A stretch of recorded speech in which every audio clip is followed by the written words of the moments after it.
Delovni teden v Ljudskem vrtu je po zmagi v Krškem minil v pozitivnem vzdušju. Storjen je bil dodaten korak k vračanju stare samozavesti. Moštvo je medtem z mislimi tudi že pri naslednjem obračunu s tekmecem, ki je eden izmed tistih, ki je prvake v tej sezoni porazil. Nesrečen poraz v začetku avgusta v Kopru je razlog za maksimalen pristop k dvoboju v soboto ob 17:45.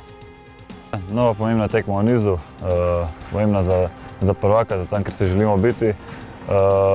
Po zadnji domači tekmi, katera se ni šla po naših načrtih, smo v Krškem osvojili vse 3 točke in pričakujemo eno dobro predstavo iz naše strani v Ljudskem vrtu, da vzamemo 3 točke, da si jih prigaramo ter da pokažemo to kakovost, katera nas je krasila in da gremo potem na reprezentančno pavzo ter da se pripravimo za nadaljevanje sezone.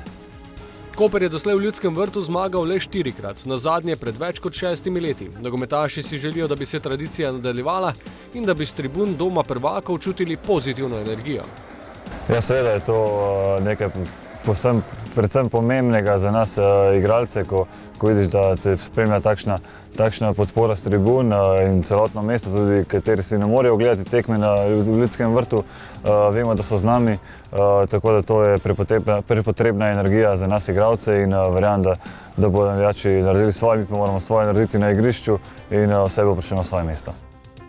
Še pred tekmo pa prijetna obveznost z poslovnega dela delovanja kluba. Družini sponzorjev se je pridružil oziroma obnovil sodelovanje Vinmar. Nekdanji Vinak je namreč s klubom že sodeloval.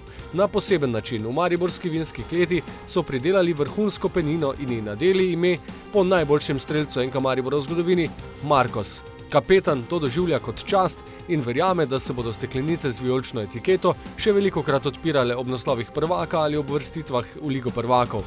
Prvič že po zadnji tekmi v tej sezoni, 21. maja prihodnje leto.